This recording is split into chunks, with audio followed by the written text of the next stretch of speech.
प्रभु राम देव भगवान अल्लाह खुदा ईश आदि नाम एक ही शक्ति के हैं। वो कैसा है, कहां है, कैसे मिलता है, किसने देखा है? ये प्रश्नवाचक चिन्ह पूर्ण रूप से हटाने के लिए अवश्य सुनिए जगत गुरु तत्वदर्शी संत रामपाल जी महाराज के अमृत वचन, सर्व पवित्र धर्मों के पवित्र शास्त्रों के आधार पर। नमस्कार दर्शकों, आज भी भारत के कई घरों में दुख, दर्द, कष्ट और समस्याओं ने इतनी गहरी जड़ें जमा ली हैं कि लोग अपने जीवन को निराशा और अंधकार से घिरा हुआ महसूस करने लगते हैं। हालात इतने विकट हो चुके हैं कि कुछ लोग तो जीवन से हार मानकर मृत्यु को गले लगाने के बारे में सोचने तक मजबूर हो जाते हैं। ऐसी ही दुखद परिस्थिति से बाहर उभर कर आई है ग्वालियर, मध्य प्रदेश की रहने वाली मालती जी। ये पारंपरिक पूजा और साधना में बहुत श्रद्धा रखती थी, लेकिन भूत प्रेत बाधाओं और जीवन की अनेक समस्याओं ने इन्हें घेर लिया। जब कोई भी उपाय कारगर नहीं हुआ तो मालती जी को यह ख्याल आया कि अब जीवन को समाप्त कर देना ही एकमात्र रास्ता है। इस निराशाजनक स्थिति में इन्होंने अंततः उस परमपिता परमेश्वर को पुकारा। आश्चर्य की बात यह है कि कुछ ही दिनों में इन्हें शरण प्राप्त हुई विश्व के तारणहार, मुक्तिदाता संत रामपाल जी महाराज जी की। संत जी ने इन्हें सच्ची भक्ति का मार्ग दिखाया और इनके जीवन की सभी परेशानियों को हमेशा के लिए दूर कर दिया। दर्शकों, अब आप स्वयं सुने मालती जी की मुंह जुबानी, उनके जीवन की यह प्रेरणादायक कहानी। नमस्कार जी। साहिब सर जी। क्या नाम है आपका? मेरा नाम मालती है। आप कहाँ से आए हैं? ग्वालियर जिला पड़ता है। संत रामपाल जी महाराज जी से नाम दीक्षा कब लिया आपने? गुरु दक्षिणा ली थी हमने 2014 में। संत रामपाल जी महाराज जी से दीक्षा लेने से पहले आप क्या भक्ति साधना करते थे? सभी देवी देवताओं की भक्ति करते थे। सभी देवी देवताओं की भक्ति करने से मतलब हम गिरिराज जी की परिक्रमा भी देते थे। 3-4 साल हमने गिरिराज जी की परिक्रमा भी दी थी और 3-4 साल गिरिराज जी की परिक्रमा देने के बाद फिर हमने शंकर भगवान का व्रत भी किया था। मतलब 16 सोमवार भी किए थे। उसके बाद में और भी उपास ही रहते थे हम बहुत ज़्यादा। 9 दुर्गाओं में भी उपास ही रहते थे। 9 दिन का उपास करते थे। जितना ही पूरा बनता था उतना पूरा मतलब अपने तन मन से भक्ति करते थे। कि सबसे ज़्यादा काली माता की भक्ति करते थे। काली माता को हम जितना मानते थे कि काली माता से ज़्यादा हम और किसी को मानते ही नहीं थे, क्योंकि हम यही सोचते थे कि यही जगत जननी और यही परमात्मा, यही जगत जननी माता है। सबसे ज़्यादा हम माता ही को ज़्यादा मानते थे। क्यों? क्योंकि माता से हम यही सोचते थे कि 9 दिन की उपास रहने से, इनसे उपास करने से हमारे सारे पाप, सारे दुख दर्द सब दूर करने वाली हैं यही। फिर जिनको हम जितना मानते थे उतना ही मानते इनसे हमें ना इतनी परेशानी मतलब बढ़ती गई कि बहुत ज़्यादा परेशानी आने लगी। परेशानी आने से हमें ना पूरे हमारे बच्चे भी परेशान होने लगे, हम भी परेशान होने लगे, हमारे पति भी बहुत परेशान रहने लगे। क्यों? क्योंकि वो हमारे चक्कर में है ना महीने में सिर्फ 8 दिन धंधा कर पाते थे। क्यों? क्योंकि हमको इस तरीके से परेशानी आ जाती थी कि कभी कभी तो हम अपने आप को ही ऐसे दीवारों में दे लेते थे, ऐसा कर लेते, मूड फूट जाता था, कहीं कुछ कर लेते और ऐसी मतलब 24 घंटा है ना ऐसा पता नहीं पड़ता था कि क्या चक्कर है क्या चक्कर नहीं है। भूतनी सी भरी रहती थी। कोई कहता था कि इनकी सिरे माता आती है तो वो माता ही मतलब परेशान करती है इनको। तो माता पे भी हम गए, जी बोले कि क्या नाम है, माता तो है लेकिन काली माता है, चलो तुम काली माता पूज आओ, इससे इनके काली माता पूजने से इनकी ये परेशानी दूर हो जाएगी। फिर हम मंदिर गए, हमने काली माता का पूजन किया। काली माता का पूजन किया तो और परेशानी बढ़ गई। फिर हमने किया कि जी क्या है, तो वो बोले कि चलो आसमानी माता एक, तो आसमानी माता पूज आओ। तो हमने कहा कि चलो वो भी देख लेते भैया। आसमानी माता पूजने गए तो आसमानी से माता से ही बहुत परेशानी बढ़ गई। इतनी परेशानी बढ़ गई कि परेशानी बढ़ने के बाद फिर हम तो जिस समझ लो हार मान के समझ नहीं पा रहे थे हम कि माता हमको मतलब क्यों सुख शांति नहीं दे रही, क्यों हमारी परेशानियों को दूर नहीं कर रही, हमसे ऐसा क्या गलती हो रही है कि हम जितनी माता को समझते थे उतनी हम कृष्ण भगवान की भक्ति करते थे, शंकर भगवान की भक्ति करते थे, हमको परेशानी बढ़ रही थी, सुख शांति का तो कहीं नाम ही नहीं था। फिर हमने कहा कि ये मालिक अब तो तुम ही हो। कहती हैं कि सबका मालिक एक है, तो हमने उस मालिक को पुकारा कि मालिक अब तो तुम ही हो, हम ये परेशानियों को कब तक संभालें। हमने सबकी भक्ति कर ली, सब कर लिया, हमको अब इतनी सुख शांति क्यों नहीं दे पा रहा, इतना दर्द क्यों दे रहे हो कि हम अपनी जान को भी अब खोने पे मजबूर हो गए। क्यों? क्योंकि हमने अब परेशानियों को बहुत ज़्यादा इतना समझ लिया था कि हम अब क्या कर सकते हैं, कुछ समझ में नहीं आ रहा था। फिर तो हमने यही सोच लिया था कि अब रोज़ रोज़ मरने से अच्छा, रोज़ रोज़ ऐसी परेशानी उठाने से अच्छा जहर खा लो, इससे जीवन रहेगा ना। जी शरीर रहेगा कुछ भी नहीं रहेगा, खत्म ही हो जाएगा। तो परेशानी से दूर तो हो जाएंगे, इतनी परेशानी मिल रही है। बहन जी फिर आप संत रामपाल जी महाराज के शरण में कैसे आए? सर जी, सतगुरु रामपाल जी महाराज की शरण में तो हम ऐसे गए कि हमारे है ना एक पास में एक सतगुरु रामपाल जी महाराज के शिष्य रहते थे। उन्होंने कहा था कि आप सतगुरु रामपाल जी महाराज की शरण में जाओगे तो आपको है ना जो सारे दुखों से, परेशानी से, सबसे छुटकारा मिल जाएगा। क्यों? क्योंकि वो पूर्ण परमात्मा वहाँ पे भक्ति और ज्ञान को समझाते हैं और सही मार्ग, सही रास्ता बताते हैं। क्योंकि वहाँ पे जाने से हर इंसान का, हर परेशानी का हल मिल जाता है और सारे दुखों का संकट मिट जाता है सारा।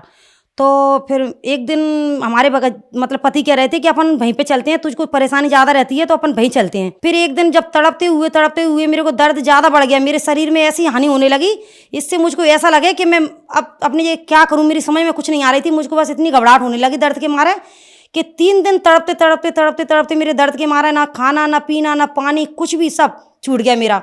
अब तो फिर मुझे ऐसा लगा कि इससे ज़िंदगी में तो अब मुझे चाहिए ही नहीं है ये ज़िंदगी। ऐसे तड़प के मरने से अच्छा तो इस ज़िंदगी को मैं एक बार ही ख़त्म कर दूं, जिससे मैं तड़प के मरने से बढ़िया तो मैं एक बार ही मर जाऊं। इसलिए मैंने सोच लिया कि अब मुझे जहर खाना है। फिर मैंने जहर खाने के बाद सोची तो फिर मेरे मन में एक विचार आया कि सतगुरु रामपाल जी महाराज का वो हमको शिष्य मिला था, वो इनको बता रहा था कि वहाँ जाने से सारी परेशानियाँ दूर हो जाती हैं। तो उन्होंने कहा कि तुम वहाँ पे जाओगे, तुम्हारी सारी परेशानियाँ वहाँ से दूर हो जाएंगी।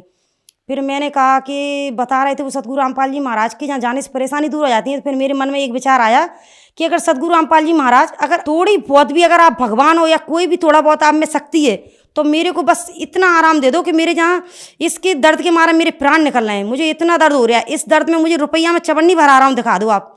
अगर आप मुझे रुपया में चवन्नी भर आराम दिखा दोगे सतगुरु रामपाल जी महाराज, तो मैं आपकी शरण में आऊँगी, सारे देवी देवता को त्याग दूंगी, मैं किसी की भक्ति नहीं करूँगी, ना किसी के पास जाऊँगी, कभी किसी का नाम नहीं लूँगी, सिर्फ तुम्हारे सिवा। सतगुरु रामपाल जी महाराज मुझे बस रुपया में चवन्नी भर आराम दिखा दो बस। इतना तो मैंने कहा। इतना मैंने सोचने के बाद, कहने के बाद, मेरे मन में एकदम से सोचने के बाद ऐसा लगा मुझे कि जो रुपया मैंने चवन्नी भर आराम मांगा था, मेरा पूरा का पूरा दर्द इस तरीके से निकल गया जैसे कभी हुआ ही नहीं था। मैंने उठ के खड़ा होगा कि देखा, मैंने एकदम से सारे शरीर को मैंने देखा, मेरे दर्द हो रहा था, मैंने पूरा दर्द इस तरीके से महसूस किया तो मुझे कुछ लगा ही नहीं कि दर्द है कि नहीं, वो दर्द गया कहाँ। फिर मैंने कहा कि जी दर्द, मैंने परमात्मा सतगुरु रामपाल जी महाराज को नाम लेने से ही दर्द चला गया, तो जो तो बड़े शक्ति और पूरे परमात्मा तो फिर यही है। अभी तक हम कहाँ भटक रहे हैं, कहाँ फिर रहे हैं, जबकि परमात्मा का नाम में इतनी शक्ति है, तो जब उनके जहाँ जाएंगे तो कितना आराम मिलेगा।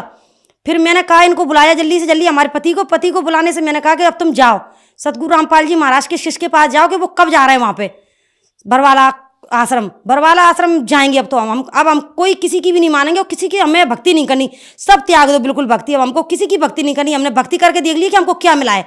अब हमको जो मिला है वो सतगुरु रामपाल जी महाराज के नाम लेने से जब मिल गया हमको सब कुछ, तो हमको अब क्या भक्ति में रखा है, हमने सारी भक्ति देख ली। अब हमको कोई भक्ति नहीं करनी, सारी भक्ति त्याग दो और हमें सतगुरु रामपाल जी महाराज के पास ले चलो। अब तो फिर बरवाला आश्रम हम सतगुरु रामपाल जी महाराज के पास गए। सतगुरु रामपाल जी महाराज के जाने से हमने नाम दक्षिणा ली थी। नाम दक्षिणा लेने से फिर हमें उनने ज्ञान बताया था कि ऐसे ऐसे भक्ति करो, परमात्मा की, पूर्व परमात्मा की भक्ति है जी। बहन जी आपने बताया कि आपने जहर खाने की ठान ली थी, आप बहुत अपने जीवन से परेशान हो गए थे और सिर्फ सतगुरु रामपाल जी महाराज जी का नाम लेने मात्र से ही आपका जो दर्द था शरीर में ठीक हो गया। फिर आप सतगुरु रामपाल जी महाराज जी के शरण में गए तो आपको और क्या लाभ मिले? फिर परमात्मा की हमने ना नाम दक्षिणा ली। नाम दक्षिणा लेने से परमात्मा की हमने भक्ति करी। भक्ति करने के बाद उनका ज्ञान समझा, उनका सही जो हमको परमात्मा ने सही भक्ति दी थी, सद्भक्ति, उसको समझा। उसको भक्ति को करने से फिर हमारे मन की जो पूरे परमात्मा की जो पूरी धारा थी वो हमको सही रास्ता, सही मंजिल मिल गई। और सही रास्ता, सही मंजिल मिलने से फिर हमको है ना सारी परेशानियों से ऐसा छुटकारा मिल गया कि परमात्मा ने हमसे जी समझ लो मालिक की भक्ति ज्ञान करने से हमको है ना इतना लाभ हुआ कि अब तो हम बता ही नहीं सकते। क्यों बताने से भी, क्योंकि मालिक की जितने बताएंगे उतना शब्द कम है हमारे लिए।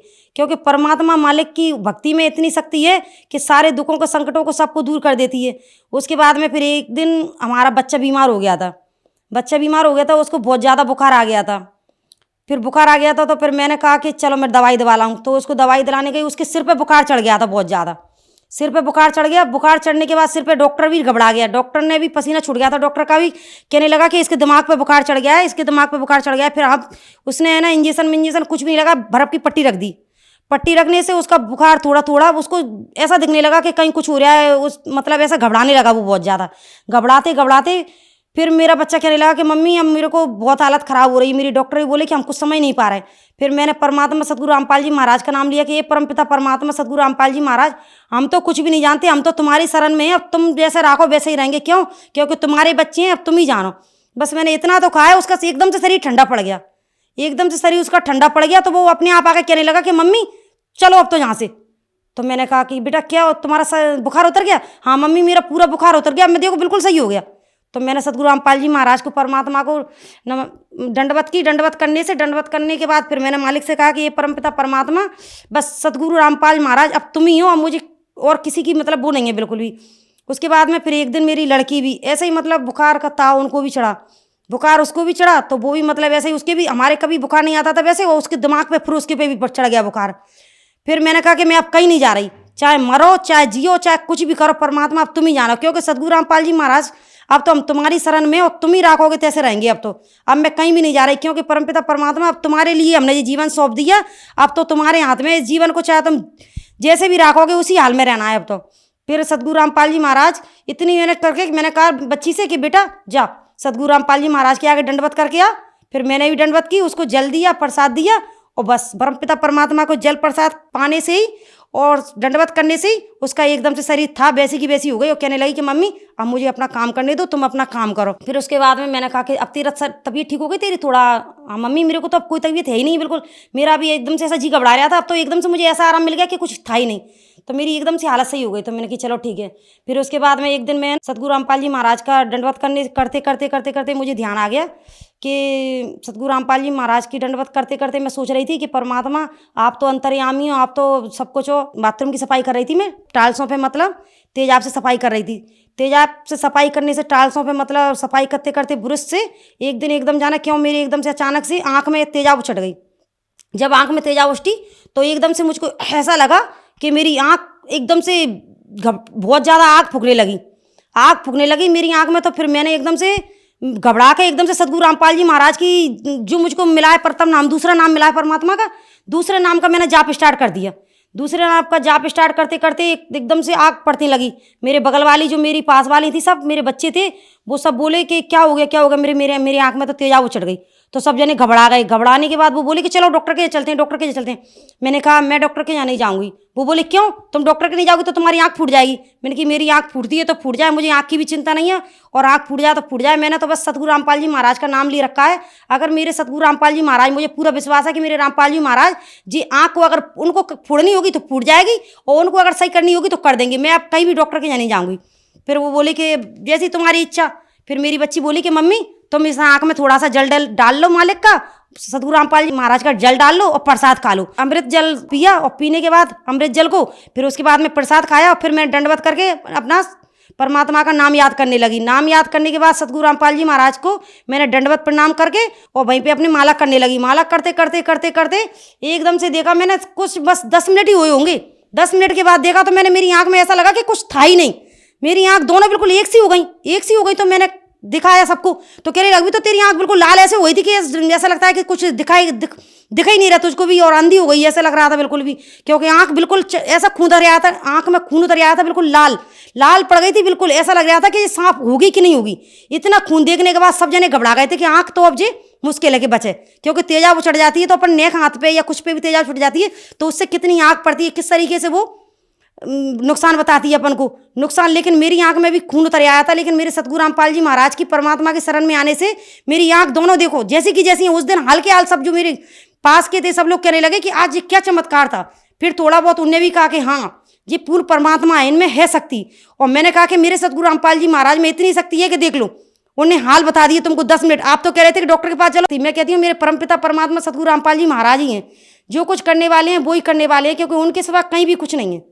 जो श्रद्धालु आपको देख रहे हैं, आप उन्हें क्या संदेश देना चाहेंगे?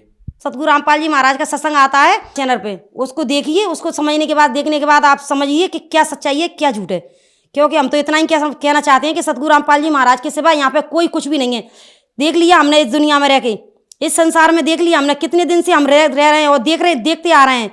कितनी भक्ति कितनी करने के बाद भी हमको क्या मिला था, और आज हम सतगुरु रामपाल जी महाराज की शरण में आ गए तो सारे सुख सारे दुख दूर हो गए और सारे सुख देख लिए हमने। और सुख देखने के बाद आज हमको महसूस हुआ है कि जो मानव जन्म हमको मिला है इसका क्या मूल है, इसका मूल, इसका जीवन दान, इस जीवन का, इसका मूल अनमोल जीवन का आज हमको पता पड़ा है। क्योंकि सतगुरु रामपाल जी महाराज ने बताया हमको कि अनमोल जीवन को इसको संवारिए, उस भक्ति पे लगाइए जो भगवान अपना है, वो सबका मालिक एक है, उसको समझिए। क्यों? क्योंकि उसके सिवा हमारे लिए कोई कहीं भी नहीं है। क्योंकि सतगुरु रामपाल जी महाराज बताते हैं अपनों कि उस भगवान को समझने से ही अपने सारे दुख, सारी परेशानियां दूर होंगी। क्यों? क्योंकि सतगुरु रामपाल जी महाराज ने कहा है कि सतगुरु शरण में आने से आई टले भला, और जो मस्तक में सूली हो वो कांटे में टल जाए। परमात्मा कहते हैं कि उस मालिक का ध्यान करिए। और सतगुरु रामपाल जी महाराज ने हमको सही भगवान का रास्ता बता दिया है, वो है परमात्मा कबीर साहिब। कबीर पूर्ण परमात्मा की भक्ति कीजिए और अपना जीवन सफल बनाइए। धन्यवाद जी। साहिब अब जगत गुरु तत्वदर्शी संत रामपाल जी महाराज जी के सत्संग के माध्यम से उस अद्वितीय आध्यात्मिक ज्ञान के बारे में जानते हैं जिसके माध्यम से आप भी प्राप्त कर सकते हैं ऐसे आध्यात्मिक, मानसिक और भौतिक सुख जो अभी तक आपने सिर्फ मीराबाई, ध्रुव, प्रहलाद जैसे कुछ ही भक्तों की जीवन कथा में सुने होंगे।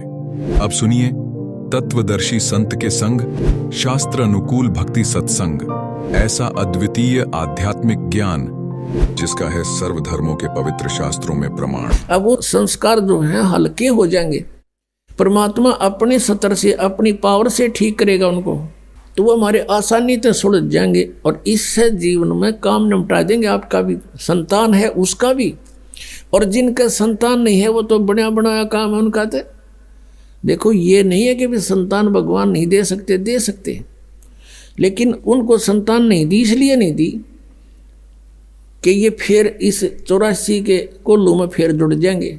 उनके लिए स्वयं चले गए बालक बन के उस अपने भगत की प्रतिज्ञावश। अब दूसरी बार परमात्मा ने जो लीला वो करते हैं, वो लीला की लगभग 60 वर्ष से ज़्यादा आयु होगी थी नीरू और नीमा की, संतान कोई नहीं थी उनके, और उनका गंगा में स्नान करना बंद कर दिया था। अब वो प्रतिदिन स्नान अवश्य करते थे क्योंकि ब्राह्मण कुल में जन्म था, जिस कारण से उनके संस्कार ऐसे थे, नहा धो के खाना खाना। तो वहाँ एक लहर तारा नामक तालाब था, लहर उसका तारा नाम था। लहर तारा इसलिए बोलते थे कि गंगा का जल वर्षा के दिनों में एक लहरों के द्वारा ऊपर का उछल कर एक बहुत बड़े सरोवर का रूप धारण कर लेता था, जैसे ये सामने आप देख रहे हैं। उसमें स्नान करने के लिए प्रतिदिन जाया करते थे, प्रतिदिन स्नान करने जाते थे, और वो उनकी झोपड़ी से लगभग 4 किलोमीटर दूर था। उसमें वन ही वन थे, वहां पर बहुत बड़ा सरोवर था। जिस दिन परमात्मा सतलोक से चलकर आए, आकाश से अपने सतलोक से चलकर आए, वो तीसरे मुक्ति धाम से, उसी समय एक अष्टानंद नाम के महर्षि रामानंद जी के शिष्य, एक ऋषि अष्टानंद जी साधना कर रहे थे अपने गुरुदेव के द्वारा बताई गई क्रियाओं से। उसने देखा कि आकाश से एक प्रकाश का गोला आया, उसकी आंखें जब उसको सहन नहीं कर सकी, आंखें बंद होगी तो अष्टानंद ने क्या देखा कि एक बालक रूप दिखाई दिया। जैसे हम सूर्य की ओर देखते हैं, सूर्य के प्रकाश को हमारी चरम दृष्टि सहन नहीं कर पाती, आंखें इधर उधर कर लेते हैं, बंद कर लेते हैं, तो फिर भी हल्का सा आकार सूर्य का हमें दिखाई देता है। ऐसे ही जब उसने आंखें बंद की तो क्या देखा कि एक शिशु रूप बालक दिखाई दिया। फिर दोबारा आंखें खोली तो क्या देखा, एक उस सरोवर के एक कोने में वो प्रकाश सिमट गया। सूर्य उदय से पहले का समय था। सूर्य उदय होने से 1.5 घंटा पूर्व को ब्रह्म मुहूर्त बोलते हैं। वहाँ परमात्मा ने एक कमल के फूल पर आकर के वो विराजमान हुए और अष्टानंद जी ने सोचा ये क्या हुआ, लेकिन उन्होंने बालक रूप वहां कमल के फूल पर नहीं दिखाई दिया क्योंकि अंधेरा था। परमात्मा ने शिशु रूप धारण किया। अब अष्टानंद जी वहां से उठकर चले गए, अपने गुरु पंडित रामानंद जी से कहा कि गुरुदेव, आज मैंने ऐसी ऐसी एक प्रकाश देखा आकाश से, क्योंकि ये भगवान का प्रकाश मानते हैं। हे प्रभु, ये मेरी कोई भक्ति की उपलब्धि है या कोई मेरी भ्रमणा है, मेरा कोई भ्रम है। तब रामानंद जी ने बताया कि पुत्र, ये कोई तेरी भक्ति की उपलब्धि नहीं है और न ही कोई तेरा भ्रम है। ऊपर के लोकों से जब देव आते हैं, जिनका पुनर्जन्म होना होता है, वो आते हैं और किसी माँ के गर्भ में प्रवेश करेंगे, वहाँ से उनका जन्म होगा, या कोई लीला करने आते हैं, तब ऐसी परिस्थितियाँ होती हैं। अब जैसा उस गुरु ने ज्ञान था, अपने शिष्य की संतुष्टि कर दी। उधर से नीरू नीमा स्नान करने के लिए उसी दिन चल रहे हैं। अब नीमा रास्ते में रो रही है और अपने भगवान शंकर से प्रार्थना कर रही है। भले ही वो मुसलमान बन गए थे, लेकिन भगवान शंकर को नहीं भूल पा रहे थे। वैसे तो पुण्यात्माओं, ये जो मोहम्मद जी थे, हजरत मोहम्मद, ये शिवलोक से आए थे। एक बहुत अच्छी आत्मा थी, गण थे उनके, पिछले संस्कार अच्छे थे, उनके कारण ये वहाँ जन्म हुआ। उनमें शक्ति भक्ति थी और जिस कारण से एक अलग से भक्ति विधि उन्होंने चलाई। अब क्या बताते हैं कि वही मोहम्मद, वही महादेव, वही आदम, वो ब्रह्मा, गरीबदास दूसरा कौन है, देखा अपने घर में। वही मोहम्मद, वही महादेव, क्योंकि महादेव के ही ये पुजारी थे। और वही आदम, वही ब्रह्मा। आदम जी जो हैं, बाबा आदम, ये ब्रह्मा जी के अवतार थे, उनके लोक से आए हुए थे। और दास गरीब दूसरा कोई नहीं देखा अपने घर में, यानी यहाँ अपने कमलों के अंदर। आप देखो, तुम्हारी अगर भक्ति ठीक हो जाए, आप देख, आपको पता लग जाएगा कि उस लोक में, जब आप ब्रह्मा के लोक में जाओगे तो वह सारी हिस्ट्री लिखी होगी आपके सामने कि आदम रूप में कौन प्राणी गया था यहाँ से। फिर वो क्या होते हैं कि वहाँ से भक्ति युक्त आते हैं, नीचे आकर उनके संस्कार कमज़ोर हो जाते हैं, आशीर्वाद दे दे गए। फिर वो पितर रूप धारण कर लेते हैं, पितर लोक में जन्म होता है उनका जा करके। हजरत मोहम्मद जी को जब जबराइल नाम के एक देवता ऊपर लेकर गए थे, फरिश्ता, तो वहाँ देखा था कि बाबा आदम स्वर्ग के अंदर रो रहा है। एक तरफ देखता है तो रोता है, दूसरी तरफ देखता है तो हंसता है। तब हजरत मोहम्मद के पूछने पर जबरील ने बताया कि ये बाबा आदम है और ये रो इसलिए रहा है कि इसकी नकम्मी संतान जो थी वो गलत काम करते थे, आज नरक में पड़े हुए, उनको देखता है तो रोता है। अच्छी संतान इसकी थी, वो स्वर्ग के अंदर है, स्वर्ग की तरफ देखता है तब ये हंसता है। अब वो बाबा आदम वहाँ भी दुखी। तो कहने का भाव ये है कि ये सभी हमारे संस्कार मिले जुले हैं, हम कोई अलग कोई नारे हम नहीं हैं, लेकिन इस काल ने हमें कई भागों में बांट दिया। अब इनको फिर धीरे धीरे एक होना है। तो कहने का भाव ये है, जो प्रसंग चल रहा है कि भगवान शिव को बहुत याद करती थी। अब नीमा रो रही है, अंदर से पुकार रही है कि हे भगवान, हे शिव जी महाराज, अपनी दासी को भी एक लाल दे दो, मेरा भी समाज में सिर हो जा, समाज के अंदर मुझे भी जीने का राह मिल जावे। हमें तो देखते ही लोग ये कहते हैं ये तो मनहूस आ गए हैं, इनकी तो शक्ल भी ना देखो। ऐसा कहकर बुरी तरह रो रही है। नीरू ने कहा, नीमा, यदि हमारे भाग्य में होता तो भगवान दे देते, अल्लाह दे देते हमें, लेकिन हमारे भाग्य में नहीं है। और तू ना रोया कर बार बार, तेरी आंखें फूट जाएंगी, बुढ़ापे का सहारा है नहीं, आंखें से तुझे दिखना बंद हो जाएगा, तो ज़्यादा दुखी हो जाएगी, बार बार मत रोया कर। ऐसे कहते बतलाते वो उस स्थान पर पहुंच गए जहाँ प्रतिदिन स्नानार्थ जाया करते थे। जून का महीना, ज्येष्ठ सुदी पूर्णमासी, सन 1398 संवत 1455। ये गर्मियों के दिन उत्तर प्रदेश काशी बनारस की बात है। अब पहले नीमा ने स्नान कर लिया उस तालाब में, स्नान करके वो बाहर आ गई। वो जो उधर से नीरू स्नान करने के लिए प्रवेश कर गया उसी घाट पर, कच्चा सा स्थान था। नीमा जो कपड़ा बांध कर नहाई थी उसको धोने के लिए, कपड़े चेंज करके उसको धोने के लिए पुनः गई वो सरोवर के किनारे। उस समय तक कुछ रोशनी सी हो गई थी। सुबह ब्रह्म मुहूर्त की बातें हैं। इतने धीरे धीरे वहाँ सुबह थोड़ी किरणें सी, थोड़ी रोशनी सी हो गई थी, जैसे सुबह सुबह कुछ ऐसा दिखने लग जाता है। तो नीमा ने क्या देखा कि कमल के फूल के ऊपर एक पैर हिल रहा है। उसने सोचा कोई सर्प ना हो और मेरे पति को डस ना ले।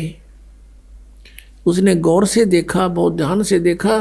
क्या देखा कि बालक एक पैर को तो ऐसे हिला रहा है, ऐसे हिला रहा, पैर मार रहा है। उसने देखा है तो बालक है और कमल के फूल पर। अपने पति से कहा, जो वहीं थोड़ी सी दूरी पर स्नान कर रहा था, कि देखना जी, देखियो कमल के फूल पर बालक है, बच्चा है, इसको उठाइयो, डूबेगा। अब नीरू स्नान कर रहा है ऐसे ऐसे करके। उसने सोचा ये तो मेंटल होली। अब इसने इसमें जल के अंदर भी बच्चे दिखने लग गए और नो कहे भगवान इसने सद्बुद्धि दो। फिर वह फिर जोर से कसक से कहती है, जी सचमुच देखना देखना, देख डूब गया। तो उसने सोचा भी देखते लूँ। जिधर वो संकेत कर रही थी ध्यान किया तो सचमुच कमल के फूल पर बालक है। उसने तुरंत उठा लिया, उस कमल के फूल समेत उस बालक को उठा के अपनी पत्नी को थमा दिया। अब वो नीमा उसको लेकर परमात्मा को किनारे पर आ गई और नीरू नहाने लग गया। वो स्नान कर ही रहा था। अब नीमा परमात्मा को, वो तो परमेश्वर आए हुए थे, अपने आत्माओं जिस मालिक का नाम लेते हैं, रोम रोम करना चाहते हमारे, जिसकी खोज में हम युगों से लगे हुए हैं। और वो परमात्मा उस बहन की गोदी में एक बालक रूप बना के, अब जो आनंद उस माई को महसूस हुआ होगा, जिसके नाम से आनंद होता है, जिसको आसपास वो हमारे हो तो उसको कितना सुख होगा। अब ये तो वो माई ही व्याख्यान कर सकती है, वही वर्णन कर सकती है। उसके पास भी जुबान नहीं होगी। लेकिन पुत्र मोह, मालिक की कृपा, इतना सुंदर बालक, उसको देख देख कर कभी उसको प्यार करती है, मुंह चूमती है, सीने से लगाती है और शुक्र मनाती है अपने शंकर भगवान का। हे भगवान, आज ही हृदय से पुकार की थी, आज ही भगवान आपने मेरी सुन ली। अब यहाँ बताते हैं कि जगत का पेखना पेख्या, धड़ी का नाम ना लेखा। इन ब्रह्मा विष्णु महेश्वर के 9 नंबर बना करते आ तरह खुद भगवान, अन्यों के शिव जी ने दे दिया। अब हम ऐसे ही अभी तक भ्रमित रहे। अब थोड़ी देर के बाद स्नान करके वो नीरू बाहर आया। उसने विचार लाया कि पहले तो हम मुसलमान बना दिए, मुसलमानों से हमारा ज़्यादा लिंक नहीं, हिंदू हमसे बात नहीं करते, और कहीं हम इस बालक को घर लेकर जाएंगे तो गांव वाले, नगर वाले कहेंगे कि तुम किसी का चुरा के लाए हो। हम कहेंगे कमल के फूल पर मिला, हमें कहेंगे झूठ बोलते हो, कमल के फूल पर बालक हो ही नहीं सकता, और हमारा उलिया बिगाड़ेंगे, बालक को छीन लेंगे, पूछेंगे कहाँ इनकी माता पिता, वह रो रही होगी, तुम चुरा कर लाए हो किसी का। इस तरह की उसने 100 अटकल लाकर अपनी पत्नी से कहा कि भगवान इस बालक ने यहीं रख दे, इसी में अपनी खैर है। लेकिन नीमा कहती है, जी ना जाने इस बालक ने मेरे पर के जादू कर दिया, अब मैं इसके बिना जी नहीं सकती, मर सकती हूँ, मैं इसको नहीं छोड़ सकती। अब नीरू ने सोचा कि ये मानती नहीं और घर ते बेघर करवाएगी, बालक रहना नहीं। उसने अपने जीवन में पहली बार अपनी पत्नी की तरफ हाथ किया थप्पड़ मारने के लिए, रोते हुए कि तू जिद्दी होगी, मैं तेरी हर बात को मानता आया हूँ, इस कारण के हमारे संतान नहीं है कि तेरी आत्मा दुख ना पा जा, इसलिए तू जिद्दी होगी, हट करने लगी है, मेरी एक नहीं मानती है, और छोड़ इस बालक को। न्यों हाथ किया ही था, परमात्मा बोले जो गोदी में थे, कहने लगे नीरू सावधान हो। अब नीरू रुक गया, डर गया, कदे कोई भूत है, प्रेत है, कि फरिश्ता है। बालक बोल पड़ा और कहा कि मुझे घर ले चलो, तुम्हारा कोई आपत्ति नहीं आएगी, मैं तुम्हारे लिए आया हूं। और नो बालक बोल पड़े, कलजा पाट जा। वो तो चुप हो गया, कत्ती सांस नहीं निकाला, और आगे आगे हो लिया अपनी धोती ठाक है। और घर पे आ गए। घर पे आते ही पता चला सबने कि इतना सुंदर बालक है, भगवान कदे देखा ना सुना। सारे नगर की औरतें आदमी देखना हुए, राजा तक भी आए, वहाँ का जो राजा था दिल्ली का, वो भी देखने आया कि इतना सुंदर बालक। ये भूल भाल गए कि कौन हर कितने लाए, नो तो बता दिया कि वहाँ लहर तारा तालाब में मिला है कमल के फूल पे परमात्मा की लीला थी, किसी के मन में दूसरी भावना नहीं आने दी। जैसे तुलसीदास जी ने श्री रामचंद्र जी की लीला को लाखों वर्ष के बाद एज इट इज चित्रार्थ कर दिया अपनी लैंग्वेज में, चौपाइयों के माध्यम से, श्लोकों के माध्यम से। और जो ही ऐसे ही गरीबदास साहिब जी को परमात्मा मिले थे सन 1727 में, गांव छुड़ानी, जिला झज्जर, हरियाणा के अंदर। और वहाँ से उनकी आत्मा को सचखंड और ऊपर के सारी व्यवस्था, अपनी शक्ति, अपनी सामर्थ्य, अपने सतलोक में जहाँ वो मालिक रहते हैं तीसरे स्थान पर, वो सबसे परिचित करा के उनको वापस छोड़ा था और उनका ज्ञान योग खोल दिया था, उनको दिव्य दृष्टि दे दी थी। उस पिछली घटनाओं को गरीबदास साहिब जी ने वहाँ बैठे देख देख कर चलचित्र की तरह देख रहे थे और बोल रहे थे, और लिखने वाला लिख रहा था। उस वाणी को दास आपको सुनाता है। उसके अंदर कितनी प्यारा व्याख्या की है। रामानंद आनंद में काशी नगर मंझारे, देश द्राविड़ छोड़ कर वो आए पूरी विचार। यानी भारतवर्ष में इस काशी शहर की बहुत महिमा है, बहुत प्राचीन महिमा है। और काशी शहर के ब्राह्मण लोग ऐसे ठग हो गए थे, दुनिया को भ्रमित करते थे, ऊत बूत की पूजाएं बताते थे, जंतर मंतर पर आधारित कर दिया था। महर्षि रामानंद ये ब्राह्मण थे, इन्होंने देखा उस पवित्र नगरी का हाल, तो वहाँ आकर रहने का विचार किया कि इन लोगों का कुछ उत्थान करूं, उद्धार करूं, इनकी बुद्धि उठाऊं, वेदों और गीता और पुराणों के आधार से इनको साधना बताऊं। तो स्वामी रामानंद जी ने भी बहुत सा सुधार करने की चेष्टा की। 1400 शिष्य बना दिए ऋषि के, तुम वेदों पुराणों का प्रचार करो, जैसा भी उनको ज्ञान था वो ज्ञान दिया। तो रामानंद जी भी वहां आ चुके थे। 84 बंधन कटे किन्नी कल्प कबीरे, भवन चतुर्दश लोक सब ये टूटे जम जंजीरी। अंत कोट ब्रह्मंड में बंदी छोड़ कहाए, सो तो एक कबीर हैं जननी जने नवाए। गरीबदास साहिब कह रहे हैं कि ये कबीर हैं जो माँ से जन्म नहीं हुआ था। अनंत कोट ब्रह्मंड में बंदी छोड़ कहाए। अनंत कोट ब्रह्मंड में केवल बंदी छोड़, बंधनों का शत्रु यानी पाप कर्मों के काटने वाला कबीर जी है। और सो तो एक कबीर है जो जननी जने नमाए। शब्द स्वरूप साहेब धनी, शब्द सेंद सब माही, बाहर भीतर रम रहा जहाँ तहाँ सब ठाई। अब जैसे ये अज्ञानी लोग कहा करते थे कि परमात्मा निराकार है, वो दिखाई नहीं देता, इसलिए वो अंतर्यामी है। यदि भगवान साकार हो तो अंतर्यामी नहीं हो सकता।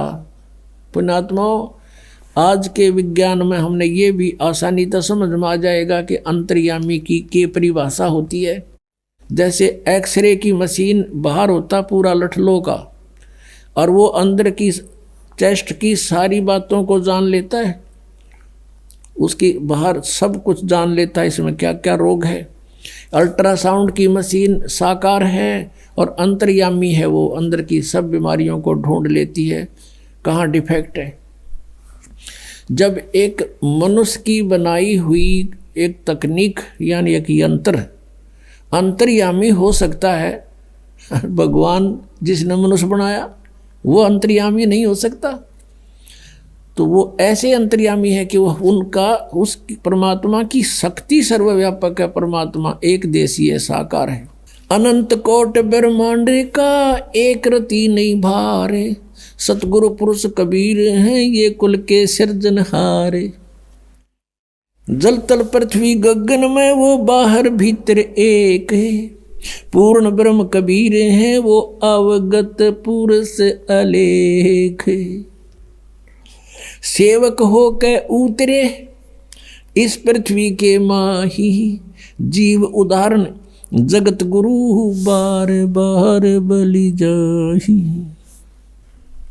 अब आदरणीय गरीबदास साहब कहते हैं सेवक हो के उतरे, दास बन के हमारे एक नौकर की तरह रहा करते थे। सेवक हो के अवतरे, वहाँ से उतरे नीचे आए, गमन करके गति करके आए। सेवक हो के उतरे इस पृथ्वी के माही, किस कारण से आए? जीव उदाहरण जगत गुरु बार बार बलि जाही। जीवों का उद्धार करने के लिए वो जगत गुरु, सारी सृष्टि को ज्ञान देने वाले अकेले को कबीर भगवान। काशीपुरी कष्ट किया उतरे अदर अधारे, मोमिन को मुजरा हुआ वहाँ जंगल में दीदारे। अपने आत्माओं परमात्मा को नारायण कहा करते थे। हमने सोचा करते विष्णु जी नारायण है कि जल के ऊपर शेष नाग की सैया के ऊपर लौट रहे हैं। असली नारायण तो ये थे कि ये जब भी लीला करते हैं जल के ऊपर आकर विराजमान होते हैं। इसके विषय में वेद क्या बताते हैं देखिएगा। पुणात्माओं, वेदों में भगवान की महिमा है और परमात्मा जो लीला करता है उनकी जीवनी इन वेदों में, ग्रंथों में विद्यमान है। देखिएगा यजुर्वेद, इसका अनुवादक है वेद मूर्ति तपोनिष्ठ पंडित श्री राम शर्मा आचार्य, अनुवादक है इसका। ये संपादक ये वही है श्री राम शर्मा जी। प्रकाशक हैं ब्रह्म वर्चस शांति कुंज हरिद्वार उत्तरांचल में। इसमें देखिएगा ये है 13 अध्याय 13वां अध्याय। इसके दूसरे मंत्र में इसमें अर्थ किया इसने कि जल के पृष्ठ यानी जल पर उत्पन्न अथवा जल को धारण करने वाले हैं। ये अणजानते थे ही, अड़ंगा थोड़ा बहुत कर दिया करते थे, फिर भी सच्चाई नहीं छुपी। ये है कि आप जल के पृष्ठ यानी जल के ऊपर उत्पन्न होते हैं, इसका अर्थ जल पर उत्पन्न होते हैं। इनको अनुवाद नहीं करना है तो वही बात समझ लो कि जैसे कोई फॉरेनर हिंदी सीख ले और वो फिर रामायण ले जावे यहाँ से अपने देश में, और उन दूसरा अंधकती ना आती हिंदी, उन हिंदी वो खुद हिंदी जानने वाला और रामायण की कथा से वो परिचित नहीं, अनुवाद फिर अड़ंगाई करेगा उसका, वो कुछ भी ना करना उसने। तो ऐसा कर रखा है इन्होंने। अब प्रसंग है कि काशीपुरी कष्ट किया ये उतरे अदर अधारे, मोमन को मुजरा हुआ ये जंगल में दीदारे। कोट किरण शशिभान सुधि आसन अदर विमाने, परसत पूर्ण ब्रह्म को शीतल पिंड और प्राणे। कहते हैं कोट किरण शशिभान शुद्ध है, इतना सुंदर शरीर परमात्मा का। कहते हैं और परसत पूर्ण ब्रह्म को शीतल पिंड और प्राण है। जब उस माई ने परमात्मा को बालक रूप में गोदी में लिया, कहते हैं उसकी आत्मा और शरीर एकदम शांत हो गया। यानी सभी जो ताप थे, कोई प्रभाव था संस्कारवश, वो सब एकदम दूर भाग गया भगवान के वहाँ आते ही। और उसको एकदम नारी खुशी। पहले खुशी तो ये कि पुत्र मिल गया, और फिर भगवान जैसे बर्फ है, बर्फ पर वैसे भी हाथ रखा जा तो भी अपना प्रभाव दिखाती है, ऐसे ही परमात्मा वहाँ अपना प्रभाव दिखा रहे थे। उसके विषय में गरीबदास जी बता रहे हैं, गोद लिया मुख चूम कर हेम रूप झलकंते, जगर मगर काया करे जैसे दमके पद्म अनंत। इतना सुंदर शरीर परमात्मा का। गोद लिया मुख चूम कर, मुंह चूम्या यानी मुंह को से प्यार किया अपने बच्चे को जैसे प्यार करते हैं। और कहते हेम रूप झलकंत, परमात्मा का इतना सुंदर शरीर, जैसे वाइट, जैसे हिम माने बर्फ, हेम रूप बर्फ जैसी सुंदर सफेदी। जैसे कहते हैं ना, कोई कपड़ा लेने जाते हैं बाजार में तो उसको कहते हैं भाई स्नो वाइट देना, यानी बर्फ जैसी सफेदी का। तो कहते हैं हेम रूप झलकंत और जगर मगर काया करे जाणु दमके पदम अनंत। इतनी सुंदर शरीर मालिक का। कई बार देखते हैं ना, कई गोरा सा रंग हो किसी बालक का, व्यक्ति का, नो क्या करें इसका न्यारा नूर है भाई, इसके चेहरे का नूर है न्यारा है। तो वैसे वो नूर मालिक का ऐसा चमक रहा था। काशी उमटी गुल भया मोमिन का घर घेरे, कोई कह ब्रह्मा विष्णु है, कोई कह इंद्र कुबेरे, कोई तन्नो कह देवता मत आ रहा है। कोई इतना ऐसा तो बालक देखा ना सुना हमने, ऐसा शरीर मालिक का। क्योंकि यजुर्वेद अध्याय नंबर 40 के मंत्र नंबर 8 में इसी परमात्मा के इसी शरीर की जानकारी है कि वो कबीर मनीषी सप्रियागात, यानी वो प्रियागात माने पहला देहधारी है, लेकिन उसका शरीर वो पहला देहधारी है। और उसका शरीर शुक्रम अकायम ऐसनाविरम स्वयंभू परिभू। उस परमात्मा का शरीर हमारे जैसे नाड़ी माता पिता के संयोग से शुक्र से बना हुआ नहीं है। उनका शरीर बिना नाड़ियों का और हमारे जैसी पांच भौतिक काया रहित है, स्वयंभू है वो। तो वो तेज पुंज का शरीर है मालिक का। उसके विषय में यहां बता रहे हैं, काशी उमटी गुल भया, उमड़ उमड़ का सारी काशी के लोग, काशी के, और मोमिन का घर घेरे, मुसलमान का घर घेर लिया। कोई कह ब्रह्मा विष्णु है, कोई कह इंद्र कुबेर, कोई कह धर्मराय है, कोई कहते है ईश, 16 कला सुभान गति, कोई कहे जगदीश। भक्ति मुक्ति ले उतरे ये, मेटन तीनों तापे, मोमिन का डेरा लिया, उसको कहे कबीरा बाप। कहते हैं भक्ति और मुक्ति लेकर वह उतरे थे भगवान, अपने सतलोक से चल कर आए थे। और मेटन तीनों ताप, उस मालिक की भक्ति से, उसके दिए द्वारा मंत्र से हमारे तीनों ताप नष्ट हो सकते, ना इन वेदों वर्णित विधि से नहीं हो सकते। वो 5वां वेद देने आए थे। और मोमिन का डेरा लिया, कहे कबीरा बाप।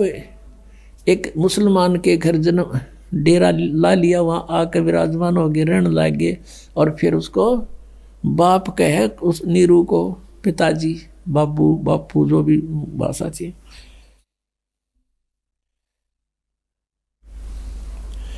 अब दूध न पीवे न अन्न भखे, न पलने झूलनते, अधर अमान ध्यान में वो कमल कला फूलनते। अब देखो परमात्मा की लीला, पुण्यात्मा 600 वर्ष पहले लीला की थी भगवान कबीर परमेश्वर ने। और सन 1727 में परमात्मा पहले वहाँ काशी में लीला करके चले गए थे सन 1518 में, और सन 1727 में फिर वहाँ आए, यानी लगभग 200 वर्ष के बाद सतलोक से चलकर वहाँ गरीबदास जी को मिले खेतों में, गांव छुरानी जिला झज्जर के जंगल में। और उस समय गरीबदास जी ने ये वाणी बोली, मालिक का पूरा ज्ञान समझ गया, उनके आशीर्वाद से दिव्य दृष्टि खुल गई। उस समय क्या कहा कि दूध न पीवे न अन्न भखे। उस समय भी यही लीला की थी, परमात्मा आए थे तो कुंवारी गाय का दूध पिया था जब गरीबदास जी को मिले थे। ऐसी ही लीला करता हो भगवान, जब यहाँ आता अतिथि रूप में रुकता है, आता है, ये लीला करता है। यही वेद बताते हैं, ऋग्वेद मंडल नंबर 9 सूक्त नंबर 1 मंत्र 9 में यही प्रमाण किया है। आगे बताते हैं, दूध न पीवे न अन्न भखे, न पलने झूलंत, अधर अमान ध्यान में वो कमल कला फूलंत। गरीब कोई कहे छल ईश्वर नहीं, कोई किन्नर कहलाए। अभी आपने सुने संत रामपाल जी महाराज के मंगल प्रवचन। आइए अब सुनते हैं संत रामपाल जी महाराज से नाम दीक्षा लेकर सतभक्ति करके अद्भुत लाभ प्राप्त करने वाले अनुयायी के विचार। इस दुनिया में जब तक इंसान सच्चे ज्ञान से वंचित रहता है, तब तक वह अंधविश्वास और गलत धारणाओं के जाल में फंसा रहता है। इंसान अपने दुखों का अंत ढूंढने के लिए न जाने कितने रास्ते अपनाता है, पर समाधान कहीं दिखाई नहीं देता। आज हम आपको एक ऐसे ही व्यक्ति की कहानी सुनाने जा रहे हैं, जिन्होंने वर्षों तक इसी भटकाव और अंधकार में जीवन बिताया है। यह कहानी है आजमगढ़, उत्तर प्रदेश के चंद्रजीत प्रजापति की। इन्होंने कई साल तक पारंपरिक पूजा साधनाएं की, बहुत जगहों पर धक्के खाए और प्रेत बाधाओं से परेशान रहे। प्रेत बाधा के कारणवश ही एक भयानक दुर्घटना में इनके पिताजी की मृत्यु भी हो गई। इनके जीवन में एक बड़ा मोड़ तब आया जब इन्हें तत्वदर्शी संत रामपाल जी महाराज जी द्वारा लिखित पवित्र पुस्तक ज्ञान गंगा मिली। इस पुस्तक को पढ़ने के बाद इनके जीवन की दिशा बदल गई। चंद्रजीत जी ने अपने शारीरिक रोग के इलाज के लिए कई अस्पतालों का चक्कर लगाया, लेकिन कोई भी इलाज कारगर साबित नहीं हुआ। अंततः इन्होंने संत रामपाल जी महाराज से नाम दीक्षा ली और चमत्कारिक रूप से 12 साल पुरानी बवासीर ठीक हो गई और 25 साल पुरानी भूत बाधा, जिससे ये बेहद परेशान थे, वो भी संत जी की कृपा से समाप्त हो गई। तो आइए सुनते हैं चंद्रजीत प्रजापति की दुख भरी कहानी इन्हीं की जुबानी। नमस्कार सर। नमस्कार सर। सर क्या नाम है आपका? हमारा नाम जी चंद्रजीत प्रजापति है। सर कहाँ के रहने वाले हैं आप? जी उत्तर प्रदेश आजमगढ़ जिले से हमें। सर संत रामपाल जी महाराज से नाम दीक्षा आपने कब ली? सर हमने संत रामपाल जी महाराज से नाम दीक्षा सन 2012 में ली। सर संत रामपाल जी महाराज से नाम दीक्षा लेने से पहले आप क्या भक्ति साधनाएं करते थे? जी हम ऐसे नकली पंथों से जुड़े हुए थे और सभी देवी देवताओं की भक्ति किया करते थे, जिससे हमको कोई लाभ नहीं हुआ सर। सर जो भक्ति साधनाएं आप करते थे, इनसे आपको क्या लाभ मिले? सर उनसे तो हमें कोई खास लाभ नहीं मिला, हमारा नुकसान ही होता गया। और इतना नुकसान हो गया कि उसमें हमारे पिताजी का एक्सीडेंट भी हो गया और घर में झगड़े झंझट भी होने लगे। और सबसे ज़्यादा नुकसान हमारा ये हुआ कि हमारी तबीयत पूरा ख़राब हो गई सर उस साधना करते करते। और हम अज्ञानी गुरुओं के पास पड़े रहे, इधर उधर भटकते रहे, कहीं हमें कोई सही मार्ग नहीं मिला। और हमें ऐसे ऐसे भी गुरु संत मिले हैं जो लोकल होते चलते फिरते रहते हैं, हमें जो जहाँ बताए हम वहाँ गए। एक ने हमें बताया कि रात के 12 बजे आप त्रिवेणी पे चले जाओ इलाहाबाद, 12 बजे के और 2 बजे के बीच में आप वहाँ रात को स्नान कर लेना, आपके सारे पाप धुल जाएंगे, जितने भी भूत बैताल चले जाएंगे। फिर भी हम वहाँ गए, वो भी क्रिया हमने किया, उससे भी हमें कोई लाभ नहीं मिला। एक ने हमें बताया कि आप हनुमान चालीसा पढ़ा करो सुबह शाम, वो भी हम नित्य करते रहे और कम से कम 10-12 साल लगातार किए, उससे भी हमें कोई लाभ नहीं मिला। एक ने बताया आप मैहर देवी चले जाओ, हम वहाँ भी गए, दर्शन भी किए, पूरे परिवार के साथ में गए, सर हमें भी वहाँ से कोई लाभ नहीं मिला। ऐसे हमने बहुत जगह धक्के खा लिए, फिर भी हमें कोई लाभ नहीं मिला। और सर हमें भूत प्रेत की ज़्यादा परेशानी थी, भूतों ने हमें परेशान बहुत कर रखा था और हमारे पूरे परिवार को परेशान कर रखा था। कभी हमारी तबीयत खराब होती है तो कभी बच्चों की, कभी हमारे धर्मपत्नी की, कभी माँ की, कभी पिताजी की। और भूतों ने ही हमारे पिताजी को एक्सीडेंट में मरवा दिया। जितने भी संत गुरु हमें नकली मिले, इन लोगों से जो भी हमें ज्ञान बताया, मंत्र दिया, इनसे हमें कोई भी लाभ नहीं मिला और हम दलदल में भटकते चले गए, धंसते चले गए। सर, आपने बताया कि आप जो भक्ति साधनाएं करते थे उनसे आपको कोई लाभ नहीं मिला, आपको भूत प्रेतों की बहुत समस्याएं थी। भूत प्रेतों की समस्या की वजह से आपके पिताजी का एक्सीडेंट हो गया, उनकी मृत्यु हो गई। फिर आपको किसी संत ने बताया कि आप त्रिवेणी चले जाइए और रात 12 बजे से 2 बजे तक गंगा में स्नान कीजिए। आपने वो भी करा, आपने सभी उपाय कर लिए, आखिर में आप हार कर बैठ गए कि अब इस समस्या का समाधान नहीं हो सकता। तो फिर संत रामपाल जी महाराज की जानकारी आपको कैसे मिली? जी, ये तो परमात्मा का ही चमत्कार है। बहुत अद्भुत खेल हुआ हमारे साथ। एक बार हम ट्रेन में सफ़र कर रहे थे, गुजरात से अपने उत्तर प्रदेश आजमगढ़ में आ रहे थे घर पे। तबीयत हमारी बहुत ख़राब थी। हम सोचे अब हमारे पास कोई रास्ता नहीं है। कोई पुण्यात्मा था, बोलता 10 रुपये में ज्ञान ले लीजिए, 10 रुपये में ज्ञान लीजिए। लेकिन उस डिब्बे में कोई भी वो 10 रुपये की एक ही पुस्तक थी उस आत्मा के पास। कोई लेने के लिए तैयार नहीं हुआ। हम भी हाथ में लेके उसको वापस दे दिए। वापस दे देने के बाद हम बोले, भाई ऐसे ही सब पाखंडी हैं, ये बात है वो बात, हमने भी भला बुरा कहा। हम परमात्मा से प्रार्थना भी करते हैं कि उस गलती का हमें क्षमा करना मालिक। फिर जब वो भगत उतरने लगा, बोला इसमें कोई अच्छी आत्मा नहीं है, सब के सब ऐसे ही हैं। फिर उतरते उतरते हमारे आत्मा में एकदम फड़क से उठी और जैसे मालिक बोले हों कि जा ले ले। फिर हम बोले, भगत जी हमको दे दो। उसने हमें 10 रुपये की किताब दिया, बोला आपका उद्धार हो जाएगा। इतना बोलते ही वो फिर पता नहीं कहाँ गायब हो गया, हमें दिखाई भी नहीं दिया। गाड़ी खड़ी थी, फिर भी हम खोजते रहे कहाँ गया, वो हमें कहीं नहीं मिला। वो ज्ञान गंगा किताब हमको मिली थी 2010 में और पढ़ते पढ़ते हमको 2 साल लग गए। हम इसलिए पढ़ रहे थे कि इसमें क्या सच्चाई है क्या नहीं है। कुछ हम वेदों से मिलाने लगे, गीता जी भी अपने पास रखे थे उससे भी मिलाने लगे और लोगों के पास भी जाने लगे। तो हमको सब यही कहते ये गलत है गलत है गलत है। तो वो पढ़ते पढ़ते हमारी तबीयत इतनी सीरियस हो गई कि हमको BHU हॉस्पिटल बनारस जाना पड़ा। वहाँ जाने के बाद डॉक्टरों ने बोला कि आपका कोई इलाज नहीं है। 3200 रुपये की हमारी जांच भी करवाई, भारी टेस्ट भी करवाए।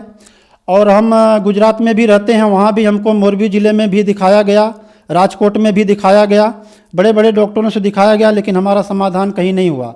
वो किताब को लेके हम घर से निराश होके मैं बोला कि अब हमारी मृत्यु निश्चित है। उस किताब को लेके, एड्रेस को लेके हम फ़ोन करके सतलोक आश्रम बरवाला जिला हिसार में हम पहुँचे। अंदर गए, अंदर जाते ही हमको मालिक से नामदान मिला। तो फिर सर संत रामपाल जी महाराज से नाम दीक्षा लेने के बाद आपको क्या लाभ मिले?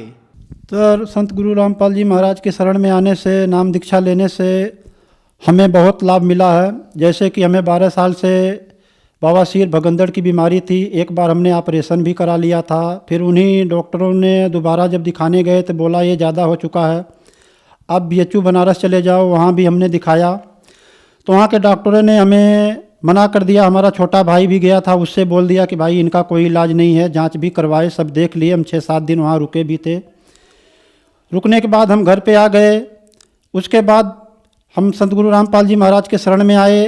उनके शरण में आने से हमारा 12 साल जो पुराना बीमारी था भगंदड़ का, बवासीर का, और हमारी आंतें भी खराब हो चुकी थी और लीवर भी कमज़ोर हो चुका था। हम दिनों पे दिन आधी रोटी भी खाने लगे थे, पानी भी ठीक से नहीं पी पा रहे थे और कुछ काम भी नहीं कर पा रहे थे। सर, BHU से मुझे डॉक्टरों ने वापस भेज दिया था।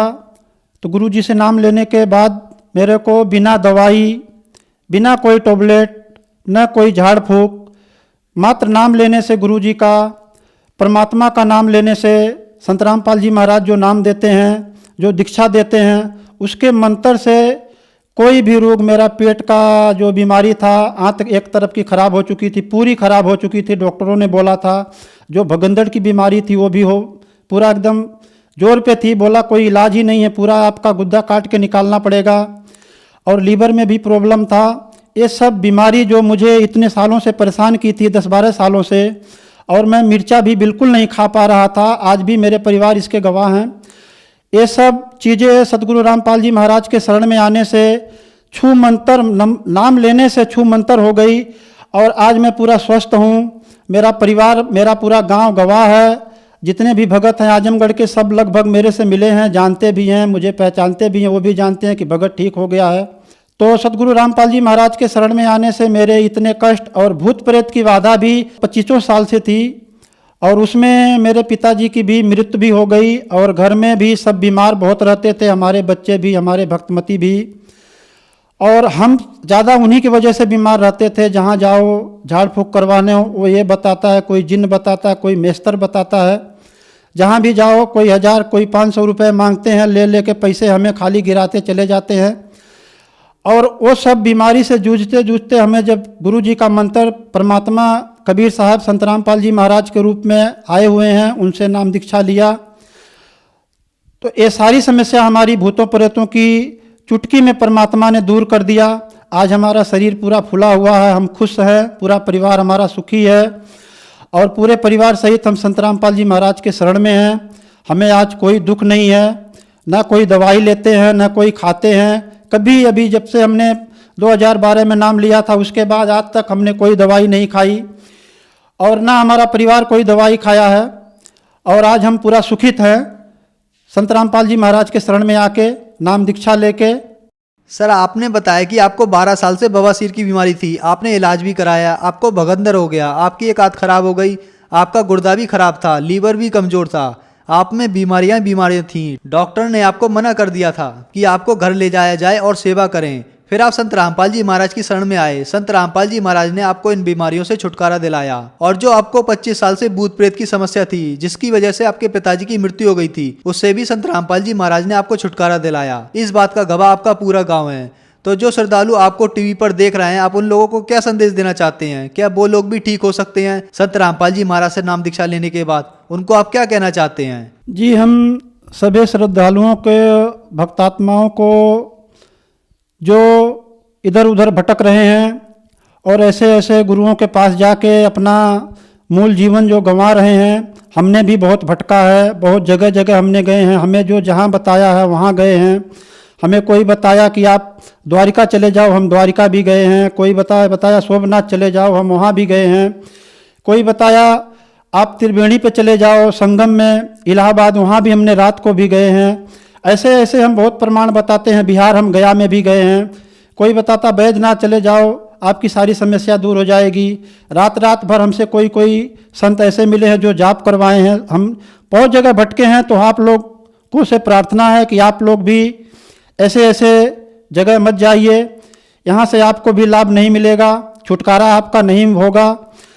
और आप लोगों से हम प्रार्थना करते हैं कि आप शास्त्रों को पहले, सतगुरु रामपाल जी महाराज जो हैं इनके किताबों को पढ़िए, देखिए, समझिए, शास्त्रों से मिलाइए, फिर आप देखिए। और टीवी पे भी आप देखते हैं कि रोज़ चैनल पे परमात्मा सतगुरु रामपाल जी महाराज का सत्संग आता है, उस पे आप देख के विश्वास कीजिए। जैसे हमारे रोग ठीक हुए हैं, आप लोगों का भी ठीक हो सकता है। परमात्मा सब पे दया करते हैं, आप पे भी करेंगे। और इधर उधर भटकने से अच्छा है कि परमात्मा आए हैं, आप लोग आएँ, नाम दीक्षा लें और भक्ति करें, अपना कल्याण कराएं। हम आपसे यही प्रार्थना करते हैं। सर, संत रामपाल जी महाराज से नाम दीक्षा कैसे ली जा सकती है? सर, सतगुरु रामपाल जी महाराज का सत्संग बहुत टीवी चैनलों पे आता है। जैसे मुझे याद है कि चैनल है, उसके नीचे पट्टी आती है, उस पर बहुत सारे नंबर लिखे होते हैं। उन नंबरों को आप मिला के आप अपने ही ज़िले में नज़दीकी जहाँ सेंटर बने हैं परमात्मा सतगुरु रामपाल जी महाराज का, वहाँ संपर्क करके आप वहीं से नाम दीक्षा प्राप्त कर सकते हैं। घर बैठे आप भक्ति कर सकते हैं, सारे सुख परमात्मा आपको देंगे। नाम दीक्षा लें और अपना कल्याण कराएं। धन्यवाद सर। सत साहिब।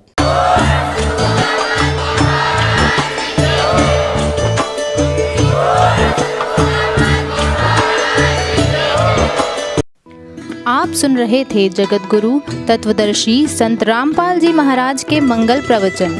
अधिक जानकारी के लिए संपर्क करें।